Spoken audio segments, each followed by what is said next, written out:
শ্বাস প্রশ্বাস চলছে মৃদু, দিচ্ছে কাঁটা শরীর জুড়ে। হঠাৎ করে কান্নার আওয়াজ, কেমন যেন বিশ্রী সুরে। দমকা হাওয়ায় নিভল বাতি, খুলল ঘরের দরজা।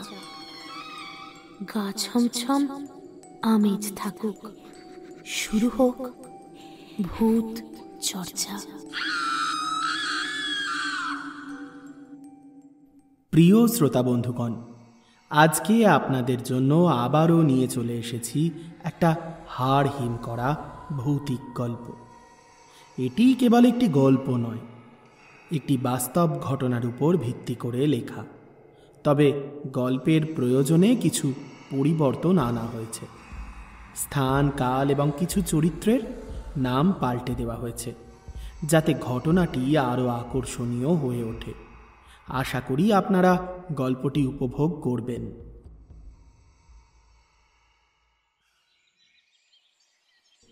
1998 সালের 24শে জানুয়ারি।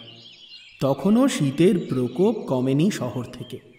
সকাল সকাল তপনবাবুর বাড়িতে এলো একটা চিঠি, ডাকযোগে। বর্ধমানের কমলপুর গ্রামের ঘোষ বাড়ি থেকে এসেছে সেই চিঠি।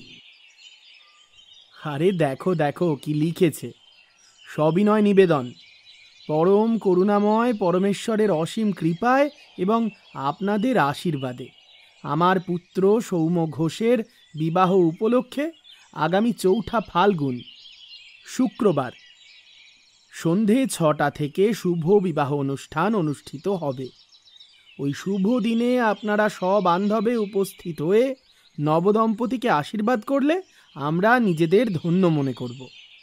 বিনীত নিবেদক শ্রী প্রদীপ ঘোষ ও শ্রীমতী রীনা ঘোষ, পিতা ও মাতা। বিনীত প্রীতিভাজন শুভাকাঙ্ক্ষী ঘোষ পরিবার। যোগাযোগের ঠিকানা কমলপুর, বর্ধমান। চিঠিটা ভাঁজ করে টেবিলের উপর রাখল তপন। তারপর সামনে বসে থাকা তার মায়ের দিকে তাকালো। মায়ের মুখে স্মিত হাসি।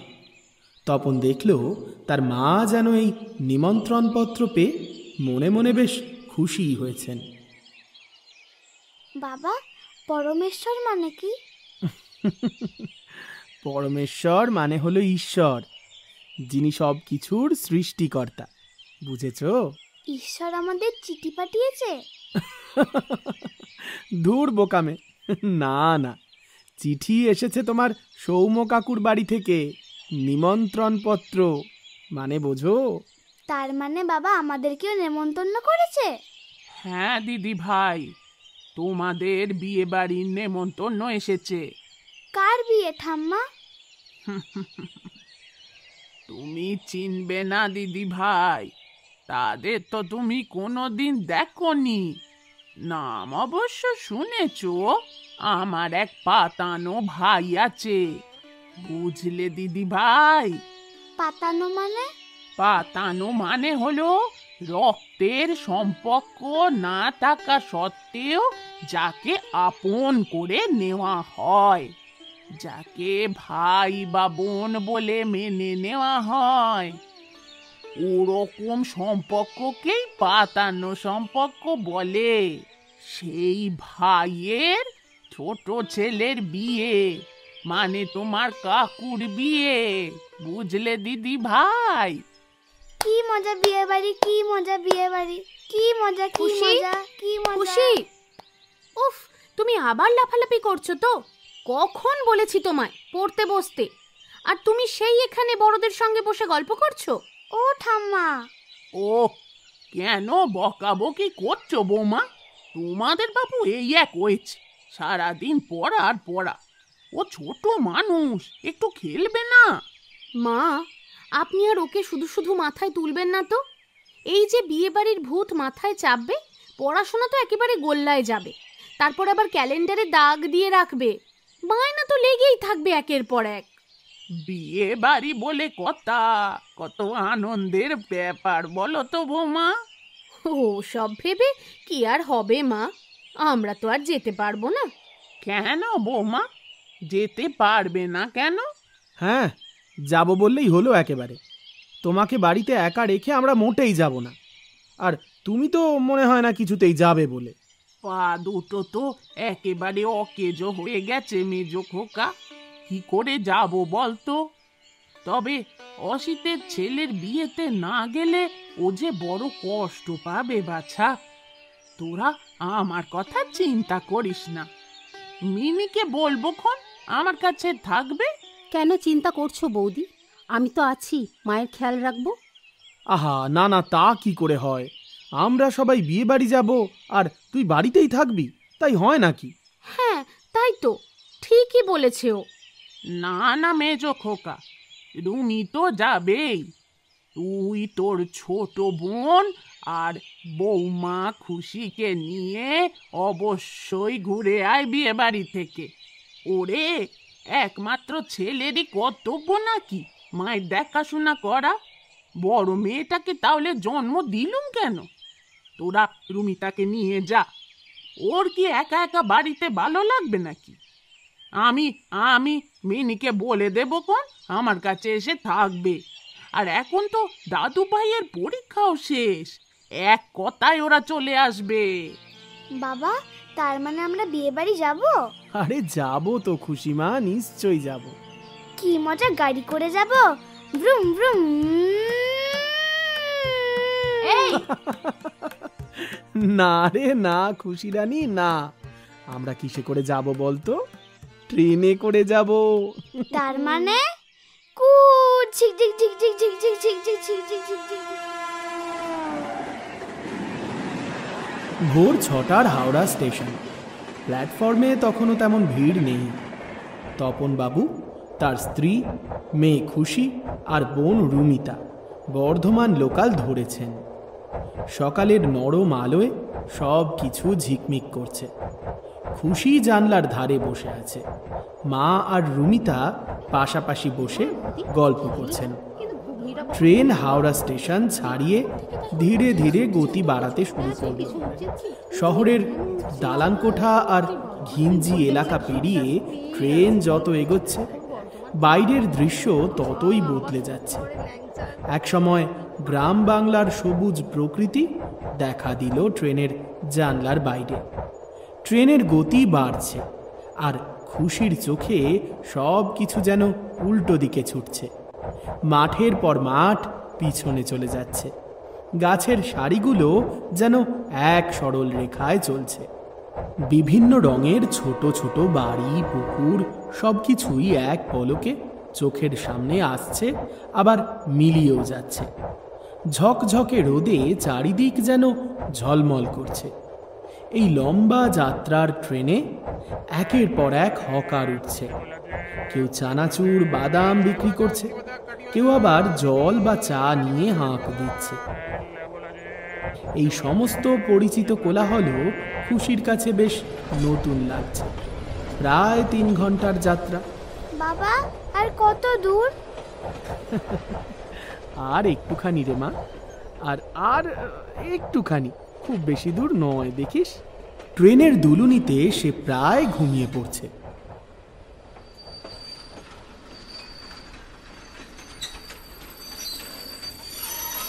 এমন সময় তপন তার কাঁধে হাত রাখল। এই যে খুশি রানী, উঠে পড়ো, আমরা বর্ধমান পৌঁছে গেছি। বর্ধমান স্টেশনে নেমেই তপনবাবু দুটো সাইকেল রিক্সা ভাড়া করলেন। একটাতে বসলেন তার স্ত্রী ও বোন রুমিতা, আর অন্যটাতে তপনবাবু নিজে তার মেয়ে খুশিকে নিয়ে বসলেন। খুশির জন্য এটা সম্পূর্ণ নতুন অভিজ্ঞতা। এর আগে সে হাতে টানা রিক্সায় অনেকবার উঠেছে, কিন্তু সাইকেল রিক্সায় এটাই তার প্রথম যাত্রা। তবে তার কাছে সব থেকে মজাদার বিষয় হচ্ছে একটা অদ্ভুত প্যাঁক প্যাঁক শব্দ, আর সেই শব্দ তুলে রিক্সা এগিয়ে চলেছে বর্ধমানের অলিগলির ভিতর দিয়ে। 90-এর দশকে তো আর গুগল ম্যাপ ছিল না বন্ধুরা। রাস্তাঘাট চিনতে হলে লোকাল মানুষদেরকেই ভরসা করতে হতো। রিক্সাওয়ালাও এদিক ওদিক জিজ্ঞাসা করতে করতে চলছিলেন। কখনো তিনি কোনো পথচারীকে থামিয়ে জিজ্ঞেস করছেন, ভাই, অসিত ঘোষের বাড়িটা কোন দিকে? তো কখনো রাস্তার মোড়ে দাঁড়িয়ে থাকা 2-4 যুবককে জিজ্ঞেস করছেন, কমলপুর গ্রামের ঘোষ বাড়িটা কোথায় গো? এইভাবেই একটু একটু করে এগিয়ে চলেছে রিক্সা। খুশি মজা করে এদিক ওদিক দেখছে। গ্রামের রাস্তাঘাটগুলো ক্রমশ চওড়া হচ্ছে, আশপাশের ভিড়ও বাড়ছে। অবশেষে অনেক খোঁজাখুঁজির পর তারা একটি বিশাল গেটের সামনে এসে পৌঁছল। গেটটি ফুল দিয়ে সুন্দর করে সাজানো। লাল গোলাপ আর গাঁদা ফুলের মোটা মোটা মালা দিয়ে একটি তোরণ বানানো হয়েছে। গেটের ঠিক মাঝখানে একটি বড় রঙিন প্রজাপতি হাতে বানানো ফুল দিয়ে সাজানো। দিনের আলোয় ফুলগুলো ভারী উজ্জ্বল দেখাচ্ছে। গেট দিয়ে ভেতরে ঢুকতেই কানে এলো হালকা যন্ত্রসঙ্গীত, বোধহয় সানাই বাজছে। সেই মিষ্টি সুরের সঙ্গে মিশেছে লোকজনের চেঁচামেচি, হাসাহাসি আর কথা বলার শব্দ। উঠোনের এক কোণে বসে আছেন বয়স্করা, তাদের মুখে হাসি আর চলছে অবিরাম গল্প। অন্যদিকে সমবয়সী যুবক যুবতীরা জটলা করে গল্প আর হাসি ঠাট্টা করছে। চারিদিকে ব্যস্ততার ছাপ স্পষ্ট। কেউ রান্নার জোগাড় করছেন, কেউ শামিয়ানা গোছাতে ব্যস্ত। পুরো বাড়িটা লোকে লোকারণ্য। এই আনন্দ আর হইচইয়ের মাঝে খুশির চোখ তখন আনন্দে ঝলমল করে উঠছে। সে যেন এক নতুন জগতে এসে পৌঁছেছে। এক সাধারণ বাঙালি বিয়েবাড়ির প্রাণোচ্ছল ছবি তার চোখের সামনে ফুটে উঠছে। বাবা, প্রজাপতি কেন? প্রজাপতি হলো আনন্দের প্রতীক রে মা। তাই নতুন জীবন শুরুর এই উৎসবে আনন্দের চিহ্ন হিসেবে প্রজাপতি লাগানো হয়েছে। প্রজাপতিরা যেমন নানান রঙের ফুল থেকে মধু সংগ্রহ করে, তেমনি নতুন জীবনেও যেন শুধু ভালো আর মিষ্টি মুহূর্তগুলোই থাকে। ভিতরে ঢুকতেই তাদের দিকে হাসি মুখে এগিয়ে আসে সৌম্য। কেমন আছো তপনদার? বৌদি, রুমিতা, তোমরা সবাই ভালো আছো তো? আরে আরে সৌম্য, ভালো আছি। তা তোমার বাবা মানে অসিত মামা, উনি কোথায়? ওনাকে তো দেখতে পাচ্ছি না। বাবা খুব ব্যস্ত। এই দেখো না, মাছওয়ালা নাকি ছোট মাছ দিয়েছে, ব্যাস। বাবা কিছুতেই মাছ কাটাবে না। সে এখন গেছে পুকুরে, বড় মাছ ধরে আনবে, তারপর রান্না হবে। চিন্তা করো। ও আচ্ছা আচ্ছা। তা তোমাদের সেই পিসি, উনি কোথায়? ওনাকেও তো দেখতে পাচ্ছি না। পিসি কাল আসবেন। তোমাদের আসার কথা শুনে খুব খুশি হয়েছেন। চলো তোমরা ভেতরে চলো, তোমাদের থাকার ব্যবস্থা করা হয়েছে, বিশ্রাম করে নেবে। ভেতরে যাওয়ার আগে সৌম্য ঝুঁকে খুশির সঙ্গে কয়েকটা কথা বলল। কি গো মিষ্টি মেয়ে, তোমার নামটা কি যেন? আমার নাম খুশি। খুশি? বাহ, তোমার নামটা তো খুব সুন্দর। মনটা খুশি খুশি হয়ে গেল। কেমন মজা লাগছে বিয়ে বাড়িতে এসে? খুব মজা। কিন্তু বর কোথায়? খুশির কথায় সৌম্য খানিকটা লজ্জা পেয়ে হেসে ফেলে। এই যে ইনি তো বর, তোমার সৌম্য কাকু। ও, তোমারই লাল টুকটুকে বউ আসবে? খুশির এই কথায় লজ্জায় একেবারে মাথা নিচু হয়ে যায় সৌম্য। সবাই হো হো করে হেসে ওঠে। কিছুক্ষণ বিশ্রাম করার পরেই চলে এলো সকালের জলখাবার। কিন্তু খুশি রানীর মুখ ভার। প্লেট ভর্তি মুড়ি, আলু চচ্চড়ি আর সঙ্গে বোঁদে। এই খাবার দেখেই ওর মুখ ফুলে আছে। কি হলো খুশি, বসে আছো কেন? মুড়ি তো মেখে দিয়েছি গোল গোল করে, বল তৈরি করে দিয়েছি, তুমি যেমন ভালোবাসো। একটা একটা করে খেয়ে নাও। না, আমি খাবো না। এবার কিন্তু মার খাবি খুশি, চুপচাপ খেয়ে নে। বললাম তো খাবো না। আর ঠিক তখনই সৌম্যর পাশের বাড়ির এক কাকিমা সেখানে এসে হাজির হন। কে খাচ্ছে না? না না, আসলে কাকিমা, ও ছোট তো, খুব দুষ্টুমি করে। ও খেয়ে নেবে, দাঁড়ান। না না ভাই, তা বললে তো হবে না। আমাদের ছোট্ট খুশি কেন খেতে চাইছে না জানতে হবে তো। বলো তো মা, তুমি কেন খেতে চাইছো না? এটা তো বিয়ে বাড়ি। হ্যাঁ, বিয়ে বাড়ি তো। তাহলে বিয়ে বাড়িতে মুড়ি দিয়েছো কেন? মুড়ি তো পেট খারাপ হলে খায়। কিন্তু বিয়ে বাড়িতে তো লুচি হয়। খুশির কথা শুনে ঘর শুদ্ধ লোক হেসে উঠলেন। তপনবাবুর স্ত্রী আরও রেগে গেলেন, কিন্তু তিনি মেয়েকে কিছু বলার আগেই কাকিমা এগিয়ে এলেন। একদম ঠিক কথা। আমাদের খুশি কলকাতা থেকে এসছে বিয়ে বাড়ি, আর তোমরা ওকে মুড়ি আলু চচ্চড়ি দিয়েছো। চলো তো খুশি রানী, আমি তোমাকে লুচি ভেজে দিচ্ছি। গরম গরম লুচি, বেগুন ভাজা, রসগোল্লা, খাবে তো? আনন্দে খুশির চোখটা চিকচিক করে ওঠে। বেগুন ভাজা দিয়ে লুচি খাবো? এ পিপি, তুইও খাবি তো? খুশির কথায় সবাই আবার হেসে উঠল। কাকিমা, আপনি ব্যস্ত হবেন না, খুব দুষ্টুমি করে মেয়েটা, আপনি ছেড়ে দিন না, আমি ওকে ঠিক মুড়িটা। না না, এ কি বলছো বৌমা? ছোট্ট মেয়ের আবদার, এতে বিরক্ত হব কি বলছো? তোমরা বরং চুপটি করে বসো, আমি কটা লুচি ভেজে আনি। তাহলে চলুন, আমিও যাচ্ছি। না না, সেটি হচ্ছে না। তোমরা আজকে অতিথি, বসো, আমি এক্ষুনি নিয়ে আসছি। দুপুর গড়িয়ে তখন প্রায় 1টা। অতিথি আর আত্মীয় স্বজনদের জন্য দুপুরের খাবারের আয়োজন করা হয়েছে। বড় উঠোনে শামিয়ানা টাঙানো, আর তার নিচে সারি সারি আসন পাতা হয়েছে। আসন বলতে খেজুর পাতার মাদুর। মাদুরের উপর লম্বা করে শতরঞ্চি পেতে দেওয়া হয়েছে। এটাই 90-এর দশকের বিয়ের ভোজের জম্পেশ আয়োজন। তপনবাবুরাও বসে পড়লেন। সৌম্যর আইবুড়ো ভাতের আয়োজন। সামনে সারি সারি শালপাতার থালা, আর সেই শালপাতার উপর একটা একটা করে সবুজ পদ্মপাতা। পদ্মপাতার উপর গরম গরম ধোঁয়া ওঠা সাদা ভাত। বাবা, পাতার ওপর পাতা কেন? শোন, শালপাতায় খাবার দিলে এক রকমের সুন্দর গন্ধ বেরোয়, আর পদ্ম পাতাটা দেওয়া হয়েছে যাতে শালপাতার সবটুকু রস খাওয়ারে না চলে যায়, আর দেখতেও সুন্দর লাগে। এটা আমাদের দেশের পুরনো দিনের একটা সুন্দর প্রথা। এবার পরিবেশনের পালা। প্রথমে এলো গরম গরম শাক ভাজা, তারপর মাছের মাথা দিয়ে মুগের ডাল। ডালের পর এলো 5 মেশালি সবজির তরকারি। আলু, পটল, কুমড়ো, বেগুন, ঝিঙে সব কিছু একসাথে করে তৈরি। এই তরকারির স্বাদ ছিল অসাধারণ। এরপর এলো আসল পদ, রুই মাছের কালিয়া। বড় বড় রুই মাছের টুকরোগুলো সোনালি করে ভেজে মশলার ঝোলে ডুবিয়ে দেওয়া রয়েছে। শেষ পাতে আমসত্ত্বের টক মিষ্টি চাটনি, তারপর কুড়মুড়ে পাঁপড়, আর সবার শেষে এলো মিষ্টির পদ। প্রথমে গরম গোলাপজাম, তারপর এলো মিষ্টি দই। সবটাই পদ্ম পাতার উপর পরিবেশন করা হয়েছে।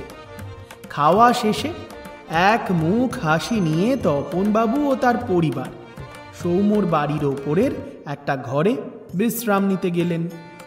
দুপুরে খাওয়ার পর বিশ্রাম নেওয়া এটাই তখনকার রেওয়াজ ছিল। তপনবাবুরা বিশ্রাম নিতে গেলে সৌম্যর সঙ্গে তার পাশের বাড়ির কাকিমার কথা শুরু হয়। কাকিমার বাপের বাড়ির লোকজন হঠাৎ করে এসে পড়ায় তিনি খানিক বিব্রত। তপনবাবুদের থাকার জন্য যে ঘরটা ঠিক করা হয়েছিল সেটাই এখন কাকিমাকে দিতে হচ্ছে। সৌম্য, একটা সমস্যা হয়েছে। আমার বাপের বাড়ির সবাই হঠাৎ করে এসে পড়েছে। ওদের তো আসার কথা ছিল না, তাই ওই ওপরের ঘরটা ওদেরকে দিতেই হচ্ছে। আর কোনো ঘর ফাঁকা নেই কাকিমা? সবাই তো আগেই যে যার ঘরে সেটেলড হয়ে গেছে, ওদেরকে তো এখন আর সরতে বলতে পারি না। শোনো, বিল্টুর মা তো বলেছে ওদের 3 তলার একটা ঘর ফাঁকাই রয়েছে, সেখানে বড় একটা খাট আছে। ওরা 4 জন তো আরাম করে থাকতে পারবে। না, ওই ঘরে ওদের শুতে বলছো তুমি? জানো না ওই ঘরে?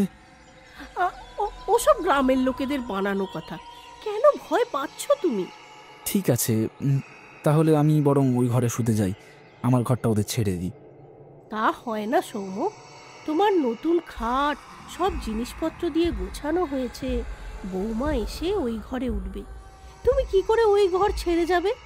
তাহলে এক কাজ করি, আমি বরং তোমার কাকাকে নিয়ে ওই বাড়িতে শুতে যাই, আমার ঘরটাই না হয়।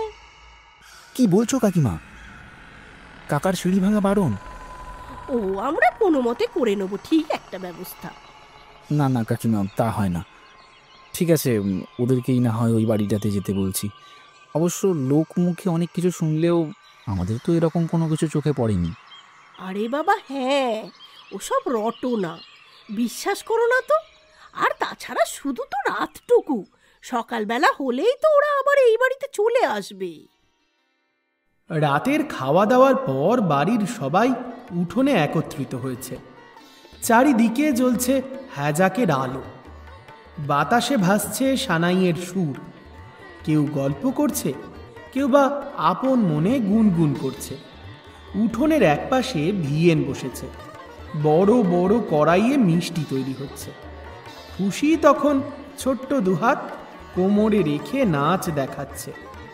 গানের সুরের তালে তালে সে বলছে, লাল ঝুটি কাকাতুয়া, কাকাতুয়া ধরেছে যে বায়না, চাই তার লাল ফিতে চিরুনি আর আয়না। লাল ঝুটি কাকাতুয়া ধরেছে যে বায়না, চাই তার লাল ফিতে চিরুনি আর আয়না। তার নাচ দেখে সবাই হাততালিও দিচ্ছে। চারিদিকে হাসির রোল। খুশির মুখের দিকে তাকিয়ে সবার মুখে খুশির হাসি। কিছুক্ষণ পর সৌম্য তপনবাবুর কাছে এসে একটু ইতস্তত করে বলল, তপনদা, তোমাদের শোবার জন্য যে ঘরের ব্যবস্থাটা করেছিলাম ওটা একটু সমস্যা হয়েছে। তার বদলে এই আমাদের 4-5টা বাড়ির পর ডান দিকে যে রাস্তাটা ঢুকছে ওটা দিয়ে ঢুকে 2টো বাড়ি পরই একটা 3তলা বাড়ি আছে। ওই বাড়ির ছাদের চিলেকোঠার ঘরটাতেই ব্যবস্থা করছি। আরে কোনো ব্যাপার নয় সৌম্য, রাতটুকু তো কাটাবো, আমাদের কোনো অসুবিধে নেই। ঘড়িতে তখন রাত 10টা। সৌম্যর হাতে একটা টর্চ। টর্চের আলোয় পথ দেখতে দেখতে তপনবাবু, তার স্ত্রী, বোন রুমিতা আর মেয়ে খুশিকে নিয়ে এগিয়ে চলল সেই বাড়িটার দিকে। অন্ধকার পথ ধরে হেঁটে চলেছিল ওরা।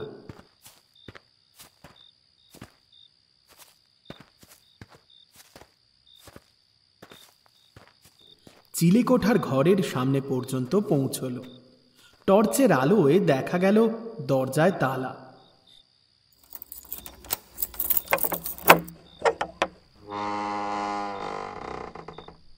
ঘরটা দেখে রুমিতার মুখে হাসি ফুটে উঠল। বেশ বড় ঘর, একদম নতুন রং করা, ঝকঝকে। বিছানায় সাদা চাদর পাতা, দেওয়ালে একটা বড় সিনারি, টেবিলের উপর ফুলদানিতে রজনীগন্ধা ফুল। এই সাজানো ঘর দেখে সৌম্য একটু অবাক। এমন ব্যবস্থা তো সে করেনি। হঠাৎ তার মনে পড়ল কাকিমার কথা। হ্যাঁ, নিশ্চয়ই কাকিমাই এসব ব্যবস্থা করেছেন। যাক, এইবার মনে মনে একটু শান্তি পেল সৌম্য। সব কিছু দেখে নাও তপনদা। আরে হ্যাঁ রে বাবা, হ্যাঁ, অত চিন্তা করতে হবে না, সব ঠিক আছে, হয়ে যাবে। সকালে 4টের সময় দধিমঙ্গলের কথা কিন্তু ভুলো না বৌদি, চলে এসো কিন্তু। না না ভাই, আমরা একদম ঠিক টাইমে পৌঁছে যাব। রাস্তা চিনে যেতে পারবে তো তপনদা, নাকি কাউকে পাঠাবো? আরে না না, এইটুকু রাস্তা, এই মাত্র এলাম, চিনতে পারবো না? ও ঠিক চিনে চলে যাব, তুই অত চিন্তা করিস না তো। আচ্ছা আচ্ছা, তাহলে চলে এসো কিন্তু। শুভরাত্রি। এই কথা বলে দরজাটা টেনে দিয়ে সে নিচে নেমে গেল। যাই বলো, এরকম ব্যবস্থা কিন্তু করা উচিত নয়। সবার মতো আমরাও তো বিয়ে বাড়ি এসেছি, তাহলে আমরা কেন ওই বাড়িতে থাকতে পারবো না? আহ, ওদের তো অনেক আত্মীয় স্বজন, গ্রামের লোকও তো কম নয়, কি করে জায়গা দেবে বলো তো? তা বলে এত দূরে? কই দূরে? আর তাছাড়া ঘরটা তো বেশ সুন্দর করে গোছানো গো। আর বিয়ে বাড়িতে ভালো করে ঘুমও হয় না, ওই ঠেসাঠেসি গাদাগাদি করে ভালো লাগে। তার চেয়ে তো এখানেই বরং ভালো করে ঘুমোতে পারবে। হ্যাঁ, ঘুমোতে পারবে। ঘরের সঙ্গে বাথরুম নেই, দেখলে না? দরকার হলে সেই নিচে যেতে হবে। দোতলাটাও নাকি বন্ধ থাকে, সেই একতলায়। আর দরজা খুললেই তো কেমন খোলা ছাদ। আমার বাপু কেমন ভয় ভয় করছে। আহ, সব জায়গায় বাড়ির মতো সুযোগ সুবিধে পাবে নাকি তুমি? এই জন্যই তোমাদের না কোথাও নিয়ে আসতে নেই। কিভাবে এই ছেলেটা একা হাতে সব কিছু ম্যানেজ করছে দেখতে পাচ্ছ না? আর তাছাড়া এই বাড়ির একতলাতেও তো লোকজন রয়েছে, আর ঘরটাও তো বেশ সুন্দর করে গুছিয়ে রেখেছেন ওনারা।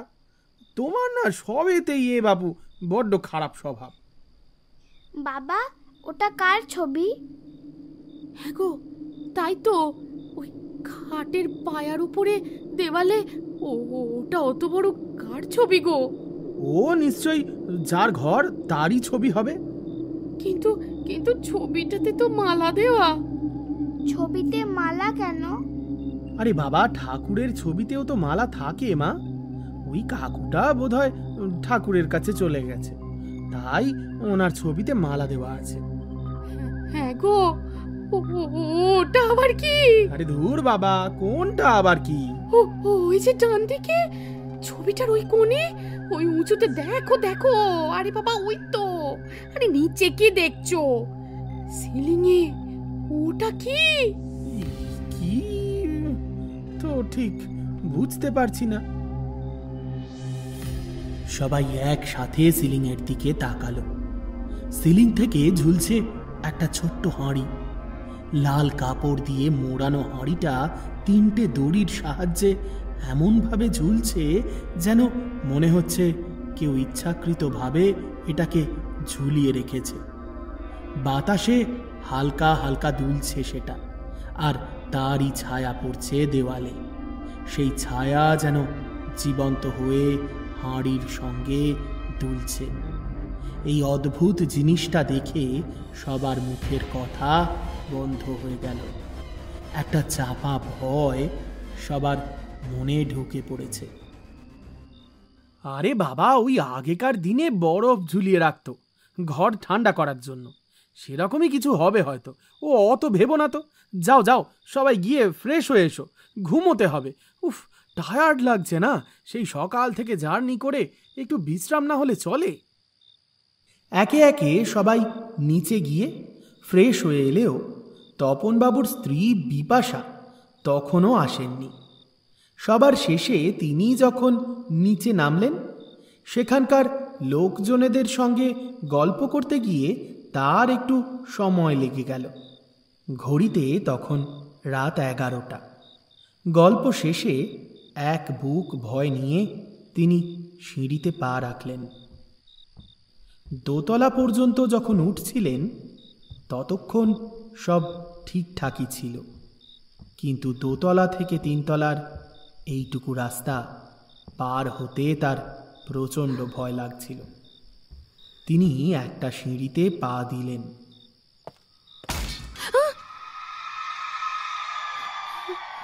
মনে হলো হঠাৎ একটা শব্দ হলো কোথাও। চমকে পিছন ফিরে তাকালেন বিপাশা। না, কিচ্ছু নেই। মনের ভুল ভেবে তিনি আরও একটা পা ফেললেন, কিন্তু না, আবারও সেই শব্দ। তবে কি ওর পিছনে কেউ উঠছে? তিনি ভাবলেন একবার পিছন ফিরে তাকাবেন, কিন্তু সাহস হলো না। দ্রুত গতিতে ওপরে ওঠা শুরু করলেন, কিন্তু ওর পিছনের শব্দটা যেন আরও দ্রুত হলো। সে যেন ঠিক তার পিছন পিছনই আসছে। উঠতে উঠতে একবার পিছন ফিরে তাকালেন তিনি। মাত্র কয়েকটা সিঁড়ি, অথচ তার মনে হলো যেন অনেকগুলো সিঁড়ি পার করতে হচ্ছে। সেই মুহূর্তে হঠাৎ করেই সিঁড়ির আলোটা নিভে গেল। ঘন অন্ধকারে নিজের হাতটাও দেখা যাচ্ছিল। কোনো ক্রমে সিঁড়ি পেরিয়ে প্রায় দৌড়ে তিনি ছাদে পা দিলেন। ছাদে পা রাখতেই তার বুকটা কেমন যেন ছ্যাঁত করে উঠল। ফাঁকা বিশাল ছাদ, চারিদিকে ঘন কালো অন্ধকার। এই বাড়িটার পরেই আর কোনো বাড়ি নেই। তার পিছনেই বিরাট বড় একটা আমবাগান, আর তার ওপারে ধান ক্ষেত। চৌকো ছাদটার 3 দিক প্রায় ফাঁকা। হঠাৎ কোথা থেকে একটা শিয়ালের ডাক ভেসে এলো। কেঁপে উঠল বিপাশা। কেমন যেন শীত শীত লাগতে শুরু করলো তার। হঠাৎ তার মনে হলো একটা কালো ছায়া যেন তার পাশ দিয়ে দ্রুত চলে গেল। কোনো দিকে না তাকিয়েই তিনি চমকে চিলেকোঠার ঘরের দরজা ঠেলে ভেতরে ঢুকলেন। আরে আরে, কি হলোটা কি? তুমি এইভাবে দৌড়ে এলে কেন? বাইরে বাইরে একটা কাউকে যেন দেখলাম, একটা ছায়া। ব্যাস, আবার ভয়? আরে বাবা, তোমাকে তো বারণ করলাম একা একা নিচে যেও না, বেশি ওস্তাদি করো। না না, আমি সত্যি বলছি, সত্যি একটা কিছু দেখলাম। বলছি শোনো না, চলো না ওই বাড়িতে চলে যাই, যেভাবেই হোক অ্যাডজাস্ট করে নেব। সেরকম হলে ওদের হল ঘরেতে মেঝেতে বিছানা করে আমরা। কি ভুলভাল বকছো বিপাশা। ওরা ওরা আমাদের এত সুন্দর একটা ব্যবস্থা করে দিয়েছে, আর তুমি কিনা। কেন বিশ্বাস করছো না? বাইরে বাইরে কিছু একটা দেখেছি আমি। আরে বাবা, বাড়িটা খুব অন্ধকার, তাই তুমি ভয় পেয়েছো। কিন্তু আমার যেন মনে হলো। ওসব তোমার ভুল মনে হয়েছে, ছাড়ো তো ওসব কথা। কিন্তু বিপাশার মন কিছুতেই মানতে চাইল না। বারবার মনে হতে থাকলো কিছু তো একটা আছে এই বাড়িতে, যা ভীষণ অস্বস্তিকর। কিন্তু কাউকে কিছু বলল না।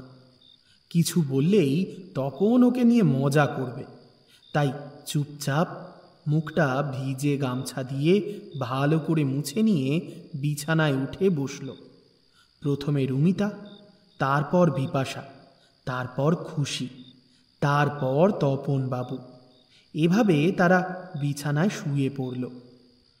ও বাবা, উফ, এই গরমে কোনো মানে হয়? জানলাগুলো বন্ধ করে দিলে? হ্যাঁ, বন্ধ করে দিলাম, কারণ মশা ঢুকবে। ওই জন্যই বলি মশারি টাঙাও। হ্যাঁ, বিয়ে বাড়ি এসো আমি মশারি টাঙাই, ঘর গোছাই, তোমার মেয়ের জন্য লুচি করি। আমার জীবনটা তো ওই জন্যই আছে। আর ঝগড়া করি, ওটা বাদ দিলে কেন? রুমিতা হেসে ফেলল। দাদা আর বৌদির সম্পর্ক বেশ শক্ত হয়েছে খুশি হওয়ার পর। তপনবাবু আর কিছু বললেন না, হাত বাড়িয়ে বেড সুইচটা অফ করে দিলেন। এ কি করলে? কেন, লাইটটা অফ করলাম। না না না না, আলো জ্বালো। এভাবে অন্ধকার করে আমি ঘুমোতে পারবো না। হ্যাঁ, সারা রাত গাঁ গাঁ করে এই টিউব লাইটটা জ্বলবে? ওই অত আলোতে ঘুমোবো কি করে? সে আমি জানি না, কিন্তু জ্বলবে। আরে বাবা, ওই ছোট নীল আলোটা জ্বলছে তো। হবে না, বলছি না তোমায়, আমার ভয় করছে। উফ, বাবা মা এত ঝগড়া করছো কেন? ঘুমোতে দেবে? আরে বাবা বিপাশা, তুমি যদি এরকম করতে থাকো, কাল সকালেই আমি বাড়ি ফিরে যাব। এই এত ভয় কিসের গো তোমার? আমরা সবাই তো রয়েছি। দেখো তো, ওই ছোট্ট মেয়েটা ভয় পাচ্ছে না, আর তুমি কি না। হ্যাঁ হ্যাঁ, আমি ভিতর ডিম। মা তুমি ভয় পেও না, এই তো আমি তোমাকে জড়িয়ে ধরে আমি ঘুমাবো। বাবা তুমি আলো নিভিয়ে দাও, মা ভয় পাবে না। বিপাশা স্বামীর দিকে একটা জ্বলন্ত দৃষ্টি দিয়ে মেয়েকে জড়িয়ে ধরে চোখ বন্ধ করল। এই দৃষ্টির মানে বোঝেন তপনবাবু। বাড়ি ফিরে এটা নিয়ে যে চরম অশান্তি হতে চলেছে তার একটা আভাস উনি পেয়ে গেলেন এই দৃষ্টিতে। যাকে বাড়ি গিয়ে দেখা যাবে। তবে এই ভয় পাওয়া নিয়ে বেশ কিছুক্ষণ লেকপুল তো করা যাবে, এই ভেবে আলোটা বন্ধ করে চোখ বন্ধ করলেন তপনবাবু। বেশ কিছুক্ষণ চোখ বন্ধ করে শুয়ে থাকার পর গভীর ঘুমে আচ্ছন্ন হয়ে গেল বিপাশা। চিলেকোঠার ঘরে নিস্তব্ধতা যেন তাকে শান্তির একটা চাদরে ঢেকে দিয়েছিল। কিন্তু সেই শান্তি বেশিক্ষণ স্থায়ী হলো না। হঠাৎ নিজের শরীরে ঠান্ডা, পিচ্ছিল কিছু একটা অনুভব করতেই তার ঘুমটা ভেঙে গেল। এ যেন কোনো স্বাভাবিক ঠান্ডা নয়। এ ঠান্ডা হাড়ের ভেতর পর্যন্ত কাঁপিয়ে দিচ্ছে। একটা হাত হিমশীতল, মিশমিশে কালো। সেই হাতটা ধীরে ধীরে বিপাশার শরীরকে পেঁচিয়ে ধরছে যেন। হাত নয়, এ যেন সাপের মতো কোনো কিছুর ছোঁয়া। ভয়ে বিপাশার গলা দিয়ে কোনো আওয়াজ বের হচ্ছে না। শরীরটা জমে গেছে, কিন্তু মনের ভিতরে তখনও একটা তীব্র ছটফটানি। ওই ঠান্ডা হাতটা আস্তে আস্তে তার গলার কাছে উঠছে। মনে হচ্ছে কেউ যেন তার শ্বাস রোধ করতে চাইছে। ছটফট করে উঠল বিপাশা। নিজেকে ছাড়িয়ে নেওয়ার জন্য আপ্রাণ চেষ্টা করল। থাকতে না পেরে একটা তীক্ষ্ণ চিৎকার করে উঠে বসলো বিছানায়। কি হয়েছে, কি হয়েছে বৌদি, কি হয়েছে? কি হলো, কি হলো বৌদি? তুমি এত চেঁচাচ্ছ কেন, আর এত ঘামছই বা কেন? আমি মানে আমার গায়ে কি হলো বিপাশা, কি হলো বলো তো? জানো তো, মনে হলো যেন একটা কালো কালো ঠান্ডা হাত আমার শরীরটা পেঁচিয়ে ধরছে। আমার শ্বাস বন্ধ হয়ে আসছিল কেমন যেন। ও বৌদি, ওটা তো আমি ঘুমের মধ্যে তোমার গায়ে হাত তুলে দিয়েছিলাম। তুমি? হ্যাঁ গো, আমি তো তোমার পাশে শুয়েছি। সারাদিনের ওই গুরুপাক বোধহয় হজম হয়নি, তাই এসব ভুলভাল বকছো। কি বলছোটা কি তুমি? আরে ভুলভাল বকছো তুমি। যাও তো শুয়ে পড়ো, কাল সকালে আবার যেতে হবে না ও বাড়ি। ভয় পেও না মা, আমি আছি তো। সবাই যখন তাকে নিয়ে মশকরা করছে, বিপাশার মন কিছুতেই মানতে পারছে না। রুমিতা যতই বলুক, সেই ছোঁয়াটা কোনো মানুষের ছিল না। সেটা ছিল বরফের মতো ঠান্ডা, পিচ্ছিল একটা স্পর্শ, যা তার পুরো শরীর কাঁপিয়ে দিয়েছিল। কিন্তু আর কথা না বাড়িয়ে সে চুপচাপ শুয়ে পড়ল। তপনবাবু আর খুশিও শুয়ে পড়ল। রুমিতা পাশ থেকে চাপা গলায় বলল, ভয় পেও না বৌদি, আমি আছি। কিন্তু বিপাশার তবু চোখে ঘুম আসে না। ও শুধু অপেক্ষা করছিল ভোর হওয়ার। হঠাৎই বাইরে একটা বিকট শব্দে বাজ পড়ল। প্রচণ্ড জোরে বাজ পড়ার শব্দ, সঙ্গে সঙ্গেই যেন পুরো বাড়িটা কেঁপে উঠল। বাইরে শুরু হলো তুমুল ঝড় বৃষ্টি। বিকট শব্দে মেঘ ডাকছে, আর তার সঙ্গে বইছে তীব্র হাওয়া। বন্ধ জানলার ফাঁক দিয়েও ঘরের মধ্যে ঢুকছে সেই হিম শীতল হাওয়া। সেই সঙ্গে ঘন ঘন বাজ পড়ছে, আর তার তীব্র শব্দে যেন পুরো বাড়িটা কেঁপে উঠছে। ভয়ে শিউরে উঠল বিপাশা। বাবারে, ও আবার কি হলো?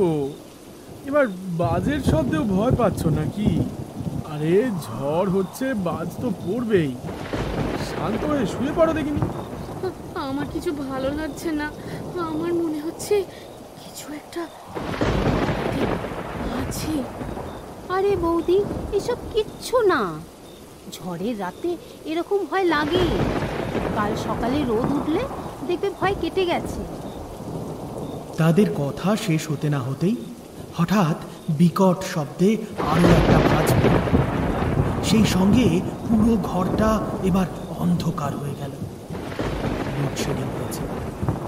ঘরের মধ্যে জ্বলতে থাকা ছোট নীল রঙের বাতিটা নিভে গেল।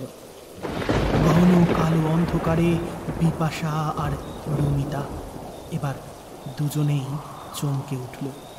এ কি, সব আলো নিভে গেল কেন?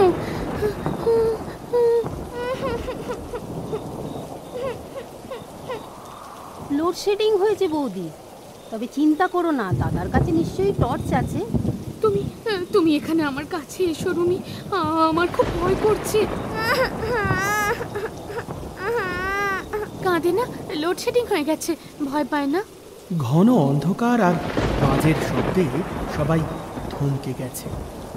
বিপাশা কাঁপা কাঁপা গলায় রুমিতাকে অনুরোধ করে, রুমিতা, রুমিতা, আমি একটু জল খাবো, একটু জল দেবে?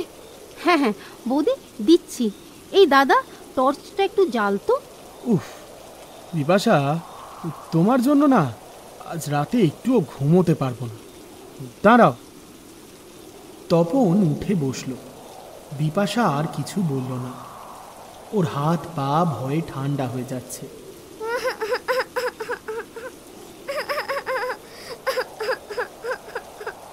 কি গো, টর্চটা জ্বালো না, মেয়েটা ভয় পাচ্ছে তো। তপন টর্চটা জ্বালাতে চেষ্টা করল, কিন্তু কিছুতেই সেটা জ্বলছে না। সে টর্চটাকে ঝাঁকিয়ে দেখল, ব্যাটারি খুলে আবার লাগালো, চলছে না কেন? কিন্তু কোনো লাভ হলো। টর্চটা জ্বলেও না। ব্যাটারি তো নতুন, পাল্টে নিয়ে এলাম। দেখেছো, আমি বলেছি এই বাড়িতে কিছু একটা আছে। আর আর তুমি। বিপাশার কথা শেষ হওয়ার আগেই দরজায় একটা অদ্ভুত আওয়াজ হতে শুরু করলো। কেউ যেন দরজাটা ধাক্কাচ্ছে।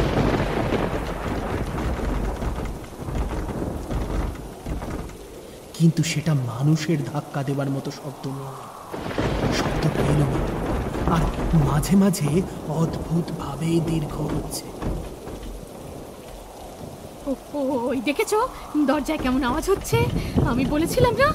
হ্যাঁ রে দাদা, আমারও ভয় করছে। এই এত বৃষ্টিতে আবার কি এলো বলতো?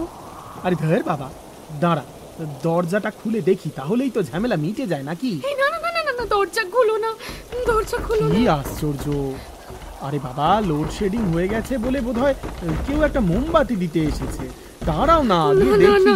না প্লিজ, তুমি দরজা খুলো না, তোমার দুটো পায়ে পুরি, দরজা খুলো না। না না না, হ্যাঁ দাদা, দরজা খুলিস না, যে আসে আসুক। বাধ্য হয়ে তপনবাবু খাটের কাছে চলে এলেন। এই তোরা না সব কটা এক একটা ভিতুর ডিম, বুঝলি? কিচ্ছু হবে না। ঝড় বৃষ্টিতে হয়তো দরজায় আওয়াজ হচ্ছে, শুনতে পাচ্ছিস না? বৃষ্টি হচ্ছে, কোথা থেকে শিলও তো পড়ছে। ও, ঝড়ের আওয়াজ হচ্ছে তাই? হ্যাঁ গো বৌদি, তাই হবে। তুমি শুয়ে পড়ো। হ্যাঁ গো, তোমার তোমার পইতেটা আছে তো? কেন, কি হবে? না, ও আসার সময় বাথরুমে ফেলে এসেছি বোধহয়। হ্যাঁ, সে কি? কি আশ্চর্য! তুমি এত ভুলো কেন বলো তো? আরে আছে আছে, গলাতেই আছে। তুমি এবার শান্তি করে ঘুমোও তো দেখি। দড়িতে সাপ দেখাটা না বন্ধ করো। দড়িতে সাপ মানে কি বাবা? কিছু নয় মা, এত রাতে আর বকিও না, তুমি ঘুমিয়ে পড়ো। এই এক তোমার মা হয়েছে, ঘুমোবে না, সবাইকে ভয় দেখাবে খালি। আশ্চর্য ভাব, বিয়ে বাড়ি এসে কোথায় একটু আনন্দ করবে তা নয়, এখানে এসে উনি নাকি ভূত দেখছেন। সারা দিন ওসব গান্ডে পিন্ডে যা পাচ্ছে তাই গিলে যাচ্ছে, হবেই তো। বিপাশার অভিমান হলো, আর কাউকে কিছু না বলে শুয়ে পড়ল সে। কিন্তু একে একে সবাই ঘুমিয়ে গেলেও তার চোখে ঘুম নেই। চতুর্দিক নিকষ কালো অন্ধকার। জানলার ঘষা কাঁচের মধ্যে দিয়ে বিদ্যুতের আলো পড়ছে ঘরের ভিতরে। সেই তীব্র সাদা আলোয় উল্টো দিকের ছবিটা হঠাৎ ঝলসে উঠছে। শুকনো মালাটা যেন বিদ্যুতের ঝলসানিতে দুলে উঠছে। ছেলেটার চোখ দুটো যেন জীবন্ত হয়ে উঠছে, সোজাসুজি তাকিয়ে আছে বিপাশার দিকে। হঠাৎ তার চোখে পড়ল পাশে থাকা হাঁড়িটার দিকে। মৃদু হাওয়ায় সেই হাঁড়িটা দুলছে এদিক থেকে ওদিক, তার ছায়া পড়ছে দেওয়ালে। বিপাশার মনে হলো ছবিতে থাকা ছেলেটার মুখের হাসিটাও যেন আরো একটু বেশি হাসি হাসি হয়ে গেল। তার ঠোঁটের কোণে যেন একটা বাঁকা হাসি ফুটে উঠছে। ভয়ে চোখ দুটো চেপে বন্ধ করে নিল বিপাশা। ঠিক তখনই কানের কাছে একটা ঠান্ডা ভারী নিঃশ্বাস এসে পড়ল।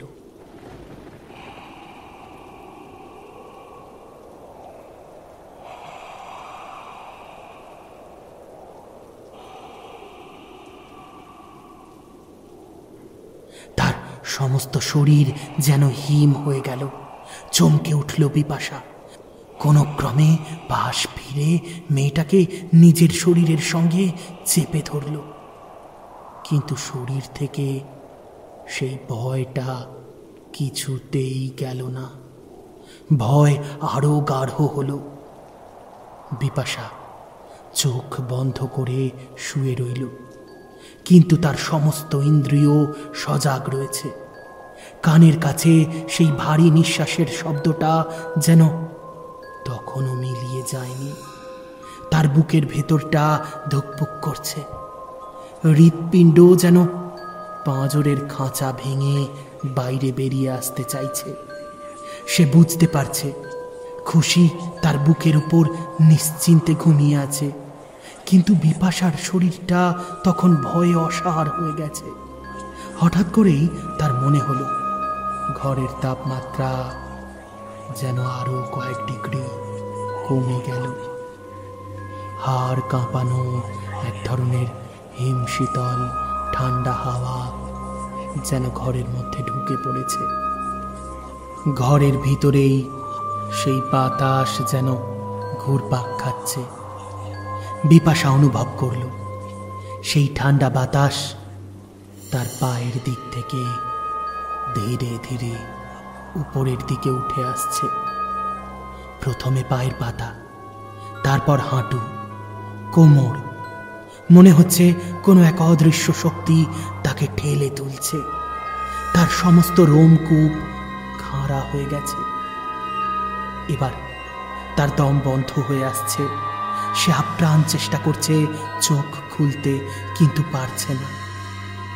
তার শরীরের উপর যেন কেউ অদৃশ্য ভর চাপিয়ে দিয়েছে। হঠাৎই একটা ক্ষীণ ফিসফিসানি তার কানের কাছে ভেসে এলো। ভাষা বোঝা যাচ্ছে না, কিন্তু মনে হচ্ছে কেউ যেন তার নাম ধরে ডাকছে।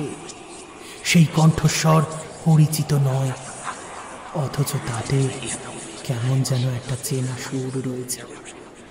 বিপাশা বুঝতে পারল এটা কোনো স্বপ্ন নয়, এটা সত্যি।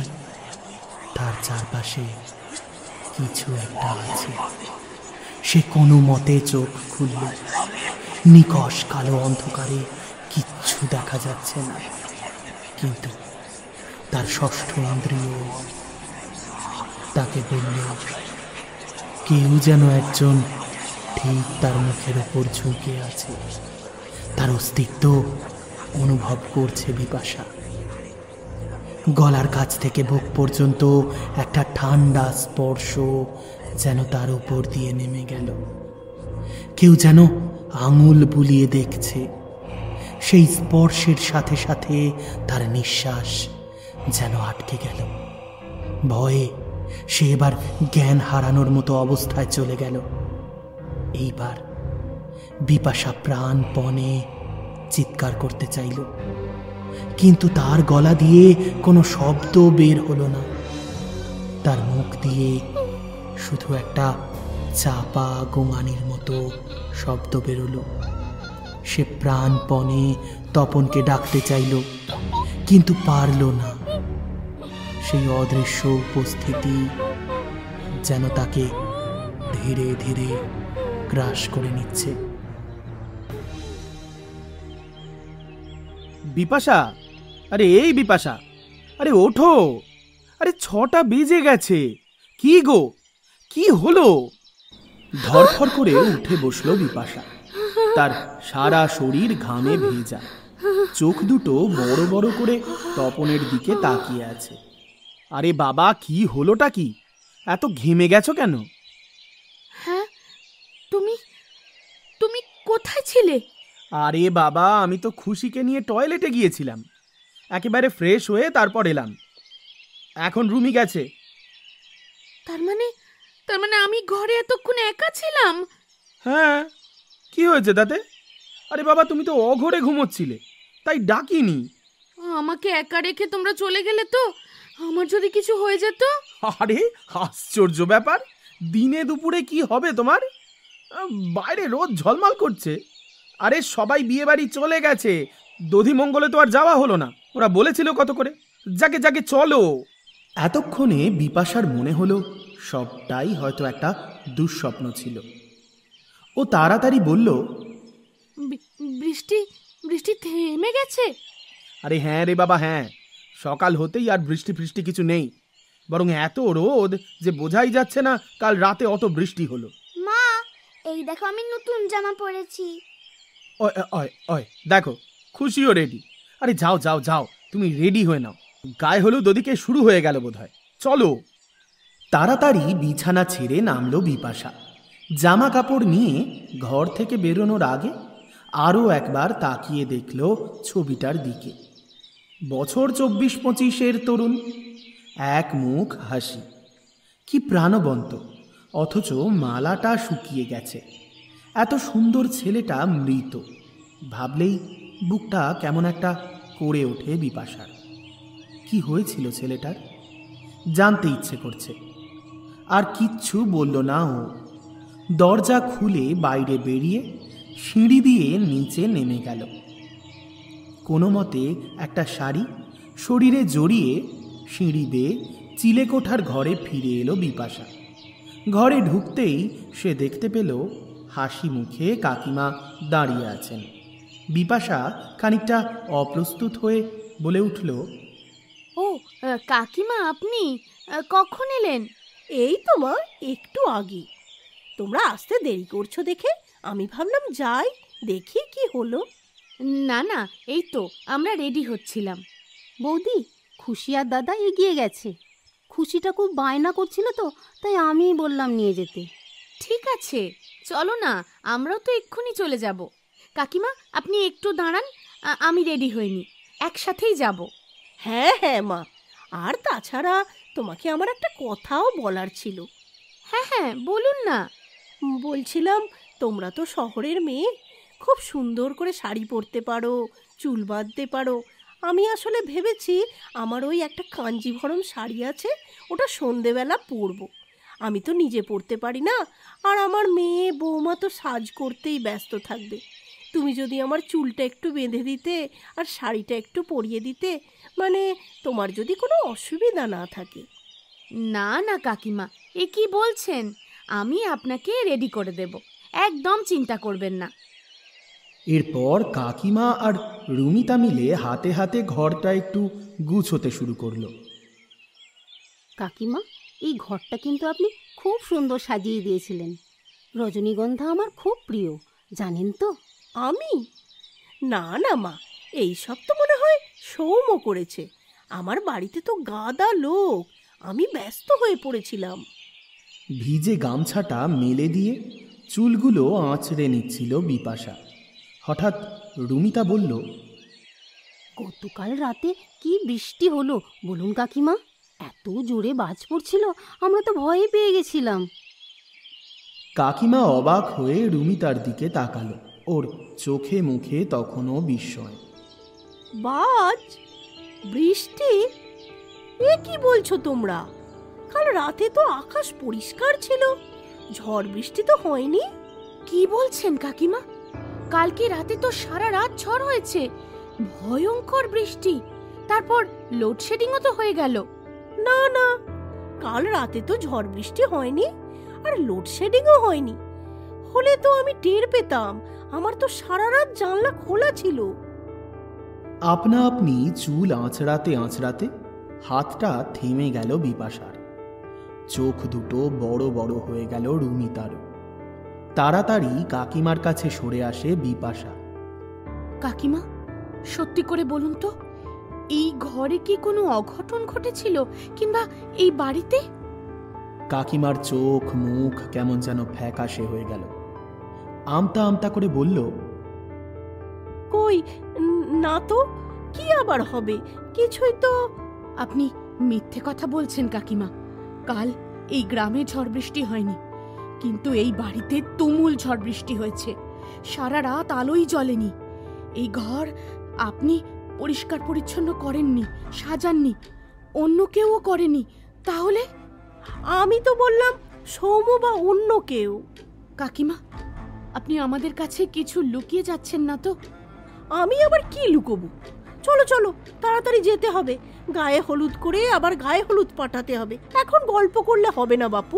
কিন্তু কাকিমা, আরে অনেক সময় এরকম হয়, এ পাড়ায় বৃষ্টি হয় না, ও পাড়ায় হয়, তোমরা ওসব ভেবো না তো। চলো চলো এখান থেকে। পালিয়ে যাচ্ছেন কাকিমা? না, বললাম তো তোমাদের। আপনার মেয়ের দিব্যি বলুন তো, এই বাড়িতে কিচ্ছু নেই? কি বলছো বৌমা? চুপ করো। ওই ছবিটা কার কাকিমা? আপনি বলবেন নাকি আমি বিয়ে বাড়িতে গিয়ে ঝামেলা করব এবার? না না বৌমা, আমি বলছি, সব বলছি, কিন্তু তুমি বিয়ে বাড়িতে গিয়ে কিছু বলো না। সৌম্য বড্ড রাগ করবে। ও তো বারণ করেছিল তোমাদের এখানে শুতে দিতে, কিন্তু আমি নিরুপায় হয়ে। কি হয়েছিল কাকিমা? এখানে কি হয়েছিল? ছেলেটা আত্মহত্যা করেছিল। প্রায় 10 বছর আগের কথা। এই বাড়ির মালিকের একমাত্র ছেলে, যার ছবিটা দেওয়ালে টাঙানো, নাম ছিল রাজু। সে পড়াশোনায় খুব ভালো ছিল, কিন্তু পড়া শেষ করে কলকাতায় চাকরি করতে গিয়ে এক মেয়ের প্রেমে পড়েছিল। গ্রামের রক্ষণশীল পরিবারের ছেলে হয়েও সে মেয়েটিকে বিয়ে করতে চেয়েছিল, কিন্তু তার পরিবার রাজি হয়নি। তারা চেয়েছিল রাজু গ্রামেই ফিরে আসুক এবং তাদের নিজেদের পছন্দ করা মেয়েকে বিয়ে করুক। রাজু বোঝানোর অনেক চেষ্টা করেছিল, কিন্তু তার বাবা মা রাজুর ভালোবাসাকে মেনে নেয়নি। রাজুকে বিয়েতে রাজি করানোর জন্য তার বাবা মা তাকে এই ঘরে আটকে রেখেছিল, কিন্তু রাজু তার ভালোবাসা ছাড়তে রাজি ছিল না। এক ঝড় বৃষ্টির রাতে সেই ঘরের সিলিং থেকে ফাঁস লাগিয়ে আত্মহত্যা করে। রাজুর মৃত্যুর পর তার মা কিছুতেই ছেলের অস্থি বিসর্জন করতে দেননি। তার বিশ্বাস ছিল রাজু ফিরে আসবে, সশরীরে না হয়ে অশরীরী হয়ে। কিন্তু রাজুর মৃত্যুর 1 বছরের মধ্যেই তার বাবাও মারা যান। এরপর রাজুর দিদি তার মাকে নিয়ে শহরে চলে যায়, কিন্তু এই অস্থি আর বিসর্জন করা হয়নি। সেই থেকে রাজুর অস্থি এই হাঁড়ির মধ্যে এই ঘরেই রয়ে গেছে। রাজুর আত্মহত্যার গল্প শুনে বিপাশা আর রুমিতা দুজনেই শিউরে উঠল। ওদের মুখ ফ্যাকাশে হয়ে গেছে, চোখে মুখে আতঙ্ক স্পষ্ট। এই ঘরে আপনারা আমাদের শুতে দিলেন? এটা কিন্তু ঠিক করেননি আপনারা কাকিমা। কিন্তু এই ঘরে আজ পর্যন্ত এসব কিছু হয়নি। আজ কেন হলো জানি না। সবাই বলে, কিন্তু কেউ চোখে দেখেনি, তাই আমরা ভেবেছিলাম এসব মিথ্যে। তবুও কাকিমা, আপনারা এটা ঠিক করেননি। আমরা আজই ফিরে যাব। খুশির বাবাকে আজকেই আমি বলবো। আমরা তোমার দুটো পায়ে পড়ি বৌমা, সৌম্যটার খুব খারাপ লাগবে। ছেলেটার আজকে বিয়ে, তোমরা চলে গেলে ও যে বড্ড কষ্ট পাবে। আজকের দিনটা কষ্ট করে একটু থেকে যাও মা। আজকে তো বরযাত্রী ফিরতে অনেক রাত হবে। সেরকম হলে কালকে তোমাদের আমি অন্য ব্যবস্থা করে দেব। আজকের দিনটা শুধু একটু কষ্ট করে কাটিয়ে নাও। আমি তোমার মায়ের মতো অনুরোধ করছি, তোমার এই হাত দুটো ধরে আমি বলছি, আমার কথা রাখবে না? কি করবে বুঝতে পারল না বিপাশা। রুমিতা ওর দিকে তাকাতে ও ঘাড় নেড়ে হ্যাঁ বলল। কাকিমার হাত দুটো ধরে তাকে আশ্বস্ত করল বিপাশা।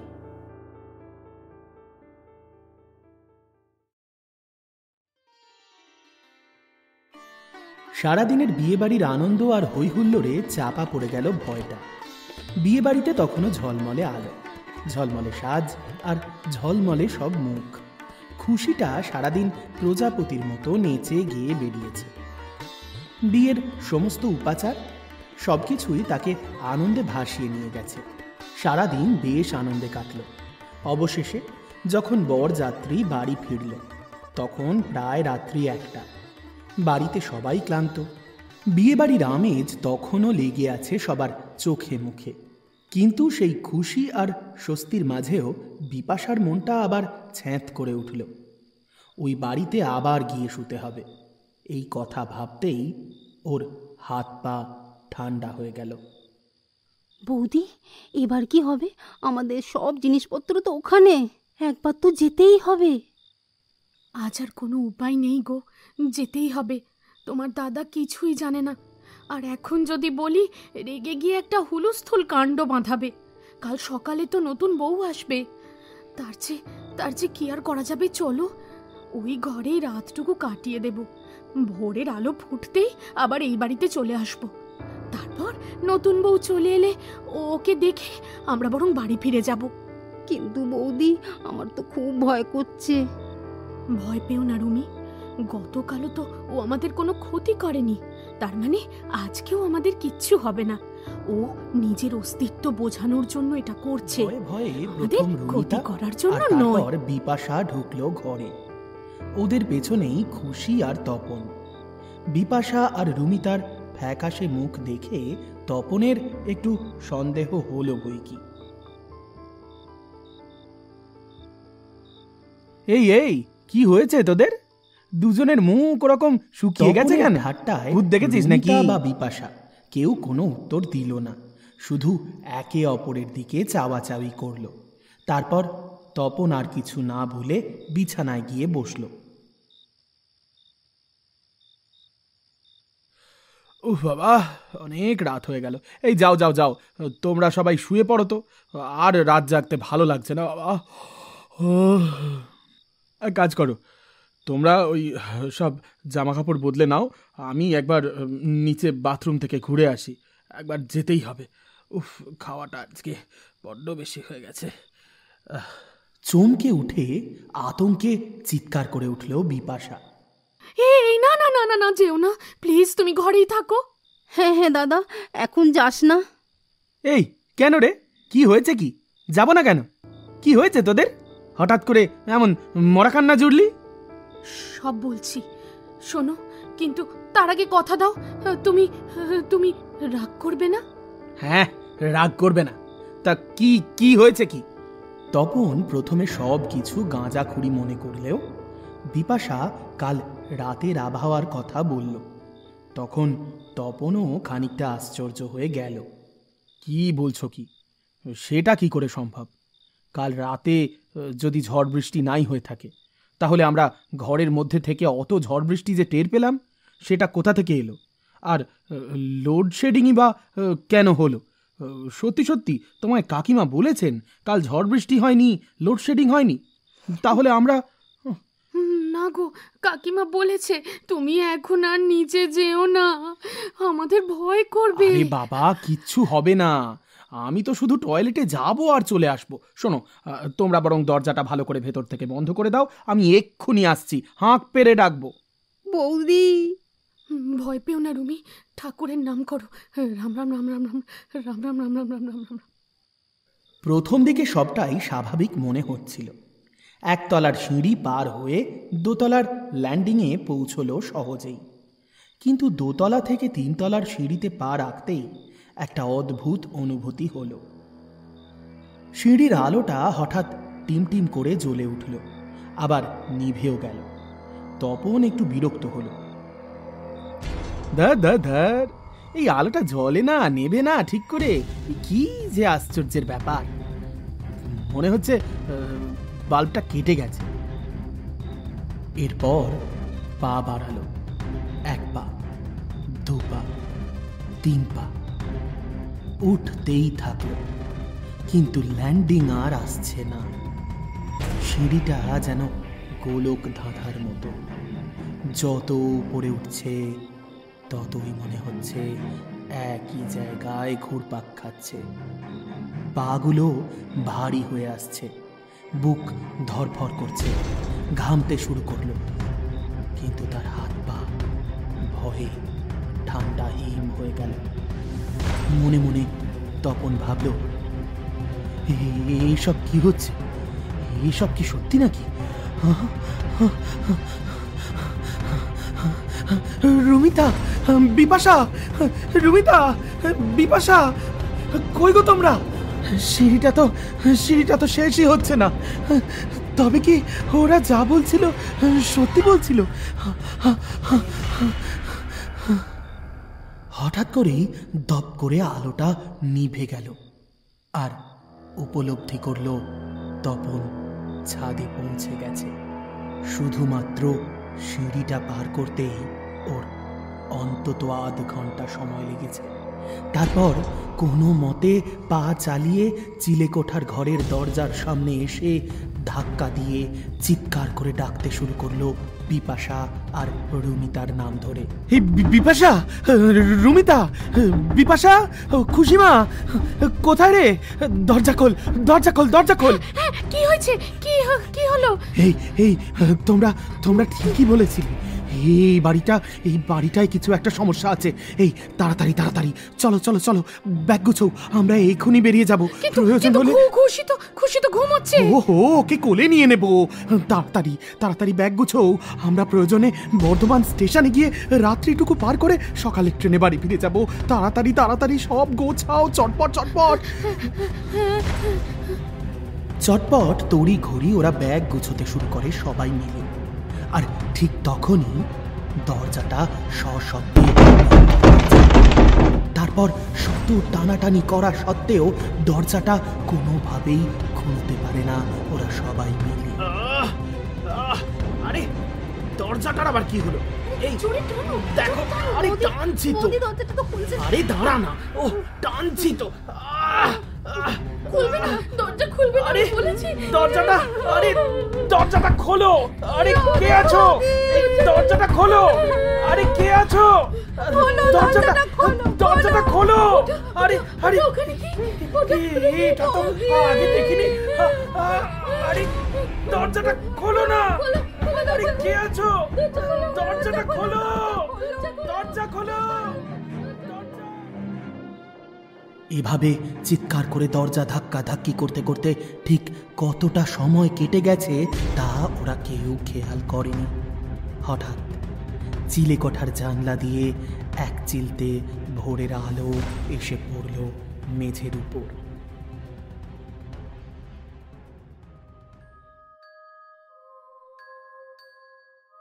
এই ঘটনার পর কেটে গেছে বেশ কয়েক বছর। তপন আর তার পরিবার আর কখনোই ওই বাড়ির কথা কাউকে বলেনি। গ্রামের কেউ যদিও তাদের সেই রাতটার কথা জিজ্ঞেস করে মাঝে মাঝে, তারা কেবলমাত্র বলে বিয়ে বাড়ির হইচইয়ের মাঝে তারা হয়তো খুব ক্লান্ত হয়ে ঘুমিয়েছিল, তাই ভয় পেয়েছে। কিন্তু সেই রাতের অভিজ্ঞতা বিপাশা আর তপনের মনে আজও তাজা। তারা বুঝেছিল কিছু জিনিস এমন হয় যার কোনো ব্যাখ্যা হয় না। এই পৃথিবীর বাইরেও এমন কিছু অতি প্রাকৃতিক বিষয় রয়েছে যা যুক্তির অতীত। তারা তাদের জীবনের সবচেয়ে ভয়ঙ্কর রাতটি কাটিয়েছিল সেদিন, কিন্তু সেই অভিজ্ঞতার পর তারা আর কখনো সেই গ্রামের বাড়িতে ফিরে যায়নি। আজকের গল্প নিশুতি রাত একটি সত্য ঘটনা অবলম্বনে এ পর্যন্তই। গল্পের লেখিকা অন্তরা হাজরা। গল্প পাঠে আমি ছিলাম আপনাদের সঙ্গে প্রীতম। আর গল্পের অন্যান্য চরিত্রে যারা অভিনয় করেছে তারা হলো অন্তরা, প্রীতম, সমৃতা, শুক্লা, চৈতালি এবং মিনহাজুল। গল্পটা যদি আপনাদের ভালো লেগে থাকে তাহলে চটপট একটা লাইক, কমেন্ট আর প্রিয় মানুষদের সঙ্গে শেয়ার করতে ভুলবেন না। আর যদি আপনি আমাদের চ্যানেলে নতুন হন তাহলে অবশ্যই অনুরোধ থাকবে ভূত চর্চা সাবস্ক্রাইব করে নোটিফিকেশন পাওয়ার জন্য বেল আইকনটা প্রেস করে দেবেন। এই চ্যানেলে আমরা প্রতি শনিবার রাত্রি 11টায় নিয়ে আসি একটা করে হাড়হিম করা ভূতের গল্প। আর খুব শীঘ্রই আমরা শুরু করতে চলেছি রহস্য রোমাঞ্চ গল্প। আজ এ পর্যন্তই। চলে আসব গত পর্বে যে 10 জন সঠিক উত্তরদাতা সঠিক উত্তর দিয়েছিলেন তাদের নাম ঘোষণায়। তারা হলেন স্নেহা দাস, সীমা সরকার, রিয়া দাস, আয়েশা স্মৃতি, ঝর্ণা খাতুন, জয়শ্রী কুমারী, কৃষ্ণা নাথ, নিয়তি সিং, সৃজিত কুমার, রচনা সামন্ত, ঈশানী ঘোষ, মোহিনী ভট্টাচার্য, বিদ্যুৎ মাঝি, ব্রততী বোস সহ অনেকেই। এবার চলে আসব আজকের পর্বের প্রশ্নে। আজকের প্রশ্ন: তপন বাবুদের পরিবার বর্ধমানে কার বিয়েতে গিয়েছিল, অর্থাৎ সেই ব্যক্তির নাম আপনাদের জানাতে হবে। যদি গল্পটা মন দিয়ে শোনা হয়ে থাকে তাহলে কিন্তু এই প্রশ্নের উত্তর ভীষণ সহজ। চটপট মোবাইল ফোনটা নিন আর কমেন্ট বক্সে টাইপ করে জানিয়ে দিন সঠিক উত্তর। কথা দিচ্ছি আগামী পর্বে প্রতি পর্বের মতো প্রথম 10 জন সঠিক উত্তরদাতার নাম ঘোষণা করব আমি। আজ তবে এ পর্যন্তই। কথা হচ্ছে আবার আগামী শনিবার রাত্রি 11টায়।